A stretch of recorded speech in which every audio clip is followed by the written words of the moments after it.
সাদিক কায়ুম এখন অনেক বড় জুলাইয়ের ইমাম, তাকে রেগুলার ছাত্রলীগের মিছিল করতে দেখা গেছে, ছাত্রলীগের মিছিলে স্লোগান দিতে দেখা গেছে। ডাকসু ইলেকশনে যে আলোচনা করে শিবির ডাকসু লিডারশিপে আসছে বা অন্যান্য ছাত্র সংসদের লিডারশিপে আসছে, সে কাজগুলো কতটুকু তারা ক্যাম্পাসে করছে। ছাত্র শিবিরকে ট্যাগিং করার চেষ্টা করছে, রক্ষাটা গুপ্ত এগুলো বলে।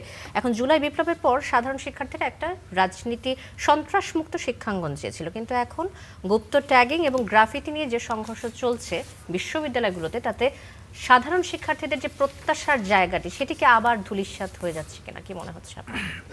প্রথমেই আমার সহ আলোচক, আমাদের শিক্ষক এখানে উপস্থিত আছেন সহ যারা আমার কথা শুনছেন, তাদের সবাইকে আমি শুভেচ্ছা জানাই। প্রথমত বলবো যে আসলে এই 5 তারিখের পর থেকে আমাদের যে নতুন ছাত্র রাজনীতি দেখার কথা ছিল বা বিশ্ববিদ্যালয়ে যে ছাত্র রাজনীতি আমরা দেখতে চাইছিলাম, যে একটা ডায়লগের পলিটিক্স শুরু হবে, সেটা আসলে কিন্তু 5 তারিখের পর থেকেও আসলে আসে নাই।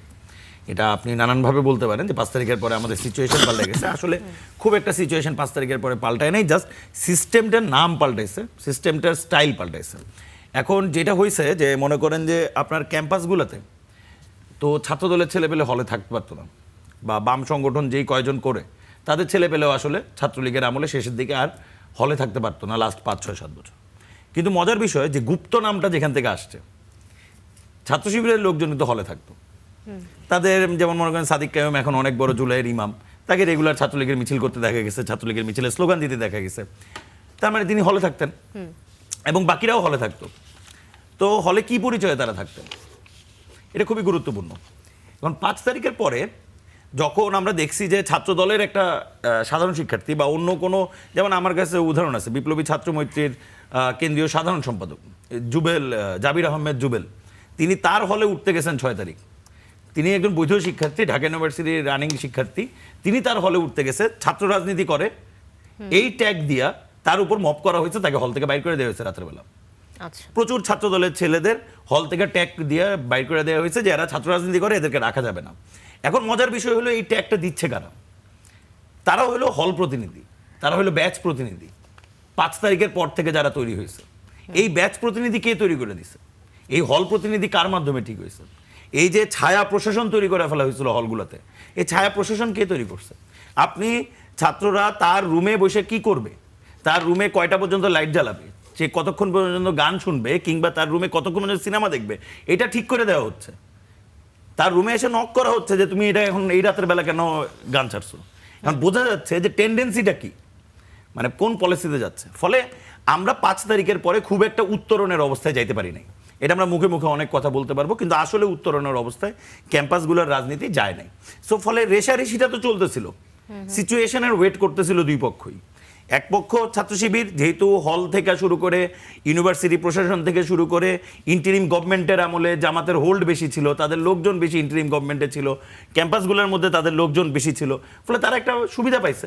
সেই সুবিধার উপর দিয়ে ডাকসু ইলেকশন হয়েছে, নানান রকমের জিনিস হয়েছে। কিন্তু আপনি যদি লক্ষ্য করেন যে ডাকসু ইলেকশনে যে আলোচনা করে শিবির ডাকসু লিডারশিপে আসছে বা অন্যান্য ছাত্র সংসদের লিডারশিপে আসছে, সে কাজগুলো কতটুকু তারা ক্যাম্পাসে করতে পারছে, সেই কাজগুলো নিয়ে তাদের কতটুকু কমিটমেন্ট রয়েছে। আমরা কি দেখছি? আমরা দেখছি ডাকসুর একটা ইউনিভার্সিটির ছেলে, যারা ইউনিভার্সিটিতে পড়াশোনা করে, তারা ইউনিভার্সিটিতে ছাত্র সংসদে নির্বাচিত হয়েছে, তারা লাঠি হাতে নিয়ে ক্যাম্পাসে ঘুরে বেড়াইতেছে মানুষজনকে মারার জন্য। রাস্তায় একটা মানুষ শুয়ে রয়েছে, তারা দেখে আমাদের সহানুভূতি জাগে যে এই লোকটার আসলে আর যাওয়ার কোথাও নাই, সে রাস্তায় ঘুমায়, তাকে লাঠি দিয়ে পেটানো হচ্ছে। একটা ইউনিভার্সিটির স্টুডেন্টের কাছ থেকে কি আপনি এটা আশা করতে পারেন? কিন্তু আমরা কিন্তু দেখছি 5 তারিখের পরে এটা হর হামেশা দেখছি। আমরা ইউনিভার্সিটির ভিতরে জাহাঙ্গীরনগরে একজনকে পিটায় মেরে ফেলতে দেখছি, আমরা আপনার ঢাকা বিশ্ববিদ্যালয়ে তোফাজ্জলকে পিটায় মেরে ফেলতে দেখছি।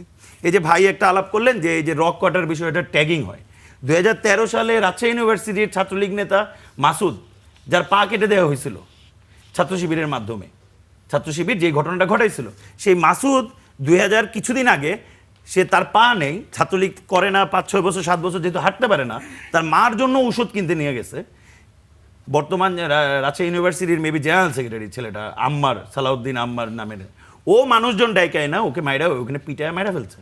তো একটা ছাত্র সংসদের নেতার কি কাজ এটা মাইরা ফেলা?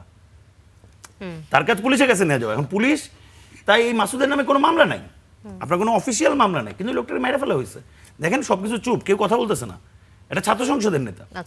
ফলে এই যে সিচুয়েশন, এই সিচুয়েশন ক্যাম্পাসে ছিলই। যেটা হয়েছে 5 তারিখে মনে করেন ইলেকশন হয়েছে, ছাত্রদল তার রাজনীতি এখন করতে চায়, ছাত্রদল যে রাজনীতিতে অ্যাক্টিভ সেটা তার প্রমাণ আপনি করতে হবে। ক্যাম্পাসে